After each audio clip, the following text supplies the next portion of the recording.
ক্র্যাকো পোল্যান্ডের দ্বিতীয় বৃহত্তম ও প্রাচীন শহর।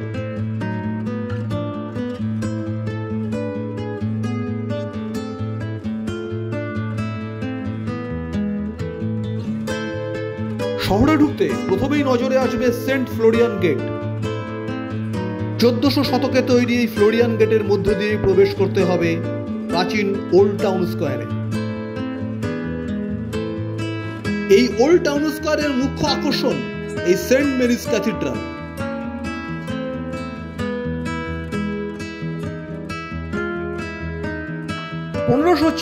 সাল পর্যন্ত এই ক্র্যাকোই ছিল পোল্যান্ডের রাজধানী।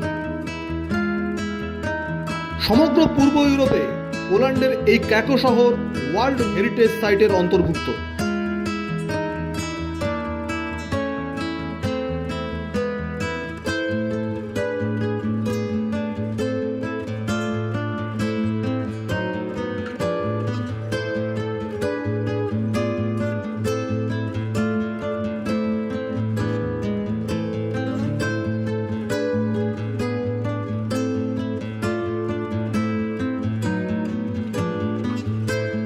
স্কোয়ারের একপাশে রয়েছে ক্লথ হল, সেখানে রয়েছে নানা সোভিনির। অন্যদিকে রয়েছে ক্লক টাওয়ার।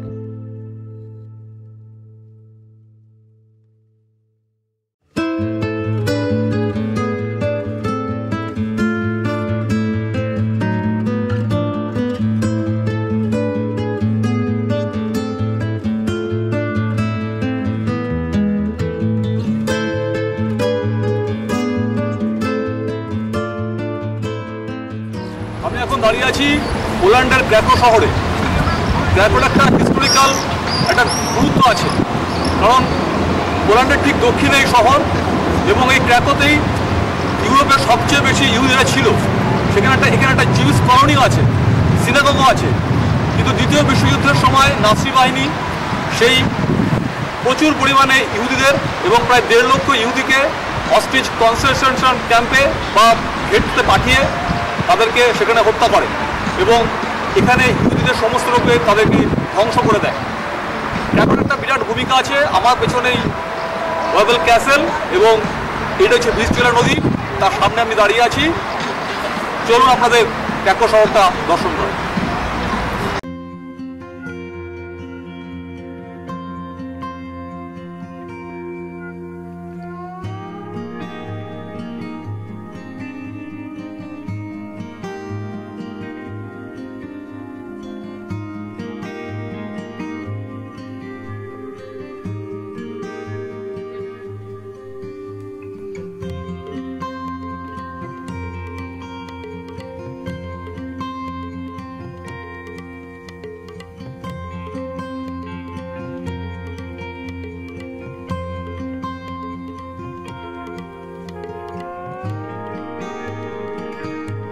দ্বিতীয় বিশ্বযুদ্ধের সময় জার্মানি পোল্যান্ড অধিকার করেছিল। সেই সময় পোল্যান্ডের বহু ইহুদিদের ধরে নিয়ে এসে এই অসুইচ কনসেন্ট্রেশন ক্যাম্পে রাখা হয় এবং তাদের গ্যাস চেম্বারে পুড়ে হত্যা করা হয়। প্রতি মুহূর্তেই শিহরিত হতে হয় এই নারকীয় কর্মকাণ্ড দেখে। এখানে মৃত ইহুদিদের চুলের থেকে তৈরি করা হতো মাদুর।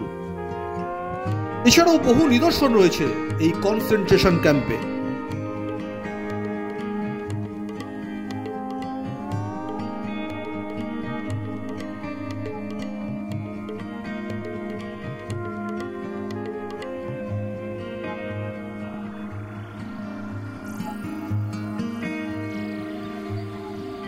অসউইচ কনসেন্ট্রেশন ক্যাম্প থেকে আবার ভগ্ন হৃদয়ে ফিরে এলাম এই ওল্ড টাউন স্কোয়ারে। ভ্রমণের প্রতি মুহূর্তেই নাড়া দিয়ে গেল পোল্যান্ডের এই ক্র্যাকো শহর।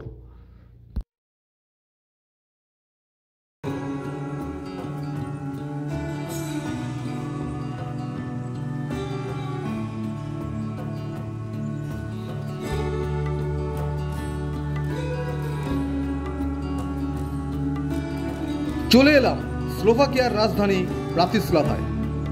চেকোস্লোভাকিয়া ভেঙে একটা সময় দুটি দেশ তৈরি হয়েছিল, একটা চেক রিপাবলিক, অন্যটি স্লোভাকিয়া।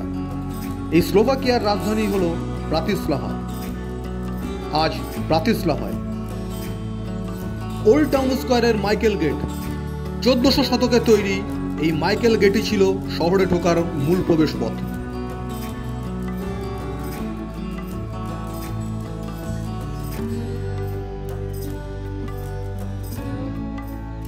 স্লোভাকিয়ার রাজধানী ব্রাতিস্লাভায় পায়ে হেঁটেই সমস্ত দর্শনীয় স্থানগুলি দেখে নেওয়া যায়। প্রাগ, ভিয়েনা অথবা বুদাপেস্ট থেকেও খুব সহজেই ট্রেন বা বাসে চলে আসা যায় ব্রাতিস্লাভা। এছাড়াও এর নিকটের এয়ারপোর্ট হল ভিয়েনা। পূর্ব ইউরোপ ভ্রমণের শেষ পর্যায়ে 5টি দেশ ঘুরে আবার ফিরে এলাম অস্ট্রিয়া। চলে এলাম অস্ট্রিয়ার রাজধানী ভিয়েনায়। বর্তমানে দাঁড়িয়ে আছি ভিয়েনার রাথহাউসে, যার অন্য নাম ভিয়েনা সিটি হল। অপূর্ব সুন্দর গথিক স্টাইলে নির্মিত এই ভিয়েনা সিটি হল ভিয়েনার একটি অন্যতম দ্রষ্টব্য।